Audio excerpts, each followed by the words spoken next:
What's up, YouTube? What's up?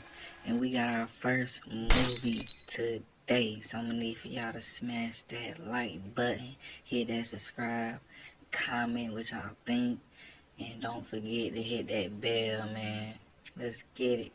When Memo600 first linked up with OTF, fans thought he was next up. But after beefing with his own homies, he was allegedly kicked out of the crew and had his chain snatched. Here's what happened. A couple months ago, an OTF member named Bezu hopped on IG Live to call out Memo.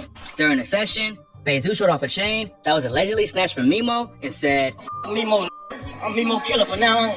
Bezu sending shots directly at Memo shocked fans. But Zoo wasn't the only one. According to rumors, Lil Durk wanted to throw hands with Memo and set him up to get his chain snatched. But before we get into that, we gotta rewind to where this all allegedly started, when Memo embarrassed Durk by getting his chain snatched by the ops.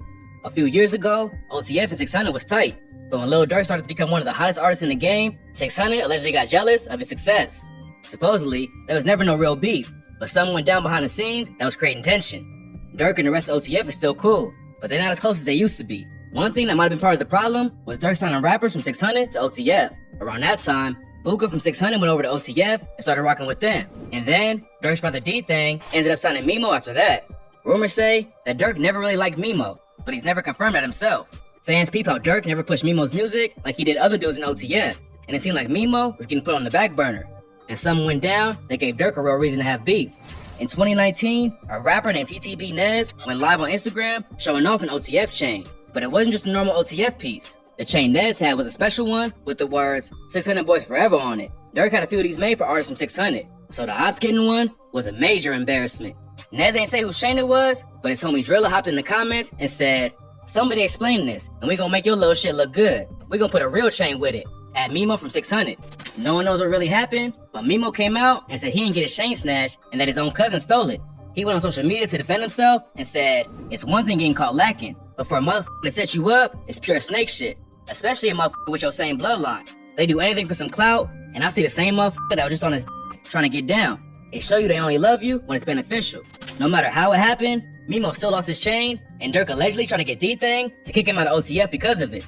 It also sounds like he referenced the chain snatching in his verse on Stuck in the Jungle when he raps, "You said they stole your chain? You lied. They took it." After Memo lost his chain, a picture started going around of a Durk tweet that said, "How you gang? They took your chain." But it's rumored the tweet was photoshopped or that it wasn't even directed at Memo's situation. No one knows exactly what went down between Durk and Memo around this time, but it's pretty clear that their relationship was far from perfect. Before D-Thing brought him over to OTF, Memo was only rapping for a little while, but already had hits under his belt like the track Steppers. Fans noticed his songs wasn't really popping off after he signed with OTF, and some think it was because Durk never really wanted to put him on. He was featured on the OTF compilation tape in 2021, but Memo's own career looked like it had faded out. Later that same year, Memo went on a Twitter rant calling out OTF for trying to blackball him in the industry. He wrote, "They won't let the world see how hot you is. They put dirt on your name and some more shit. Empire told me, somebody from the label told him I'm done. I'm going to jail and some more shit. Like, what the type of shit is that? Nah, somebody got some explaining to do." With all the internal smoke, it looked like Memo was trying to branch out and get a deal for himself at Empire. But according to him, someone at OTF was trying to stop him. Another tweet said, "On my brother, Ghazi, CEO of Empire, said, somebody from OTF told him I'm through, I'm finna go do a lot of time. Who the does that on Steve?" Apparently, Memo had some legal issues going on, but he says it wasn't a big deal. In another tweet, he wrote, "First of all, both cases wasn't a weapon in my possession. Therefore, case dismissed if you know the law." He also said, "Second, who the told Empire I'm in a lot of shit, and blah blah blah, when motherfuckers fighting 40 cases. Be for real, on Steve." Then, in January 2022, reports came out that Memo was signed to YNR. This was a shock to fans because of Wack's connection to 6ix9ine. Tekashi's been taking shots at Durk, OTF, and basically everyone else. So Memo linking up with a dude affiliated to him was strange. Wack is also from the West Coast and known for his association with LA artists like Blueface and The Game. So signing a drill rapper from Chicago seemed off. In an interview with Death of the Clout Chaser, Memo said, "Yeah, I'm fucking with him, as long as he don't bring 6ix9ine around me. I don't got shit to do with that. I'm a real street before music. I ain't gonna lie. I ain't with none of that police shit. None of that. He cool if that's how you make his money. That ain't none of my business, you know?" With everything that happened between them, a lot of people thought Memo had completely fallen out with Durk and the rest of OTF. But in the same interview, Memo said, "There ain't no beef. That's my brother. That's fam shit. How could I beef with somebody that put me on?" YNR ended up not signing Memo, and according to him, Chief Keef is the one who told him not to.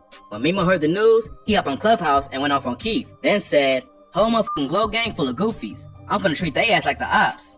Getting into more beef with a massive artist like Keith wasn't a good look, and rumors say this just gave Dirk another reason to distance himself from Memo. Then in March 2022, Memo went off on another one of the hottest rappers in the game and ended up dragging OTF into it with him.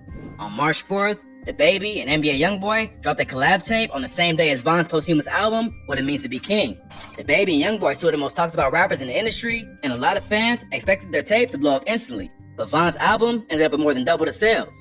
Even though he wasn't rocking with OTF like he used to, Memo hopped on Twitter to troll The Baby over the numbers. He wrote, "Can't blame The Baby, he thought that man was gonna save his career." The Baby posted a screenshot of the tweet and went off in the captions. He aired Memo and the rest of OTF out and said, "Y'all on the internet playing, trying to run stripes up, while y'all big dog in my DM waving the white flag.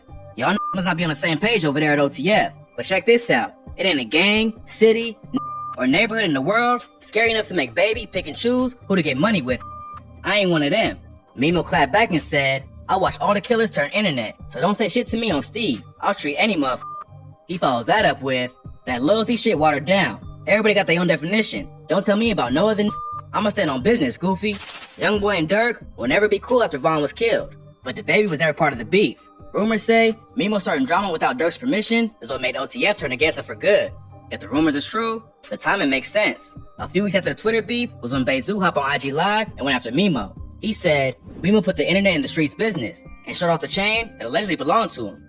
No one knows for sure what happened, but rumors started flying around that Dirk tried to fight Memo for embarrassing OTF with the Baby situation. Memo was allegedly afraid to fight him, so he pulled up to the location with some dudes who were strapped, but they ended up getting their guns took and got hands put on them while Memo ran away.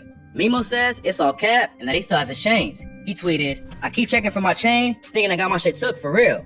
But according to a 600 affiliate named Shark, Memo's chains ain't even real, and Dirk was mad at him for airing OTF business out in public. Come on, man, you got 6-7 phony chains around your neck, man. That's what Dirk was talking about, man. Take that nut-ass shit off, man. Dirk ain't said nothing publicly about the Memo situation, but it's obvious that OTF is done with him. Bezu made it pretty clear how he feels about Memo, even allegedly sending death threats. If Dirk was still cool with Memo, he'd step in and squash the beef between his artists, but that don't seem to be the case. At the same time, it's possible Dirk told Bezu behind the scenes to chill out. But right now, Bezu got bigger things to worry about. On May 13th, a story broke that Bezu was arrested on gun charges for allegedly having 3 machine guns. He's already on probation for 2 charges he caught in 2019, so if the rumors are true, he could be facing some serious time. Memo wouldn't just make ops out of former friends though. Last month, a Chicago drill rapper named Rico Reckless went on No Jumper and said Memo tried to set him up while he was in jail.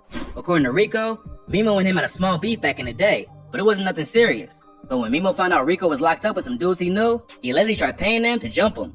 Rico says that Memo ain't have enough clout to order a hit like that, and the dudes on the inside was all cool with him. But now that Rico's back on the streets, the beef between him and Memo could turn up. Signing with a massive artist like Lil Durk would be a dream come true for most rappers. But it seems like, ever since he linked up with OTF, Memo's situation has been getting worse. Most of the info about the beef is just rumors, but enough has been said publicly that makes it clear he's not cool with them anymore. When someone signs to the same label as you, sends you death threats for the whole world to see, it's clear that something went wrong.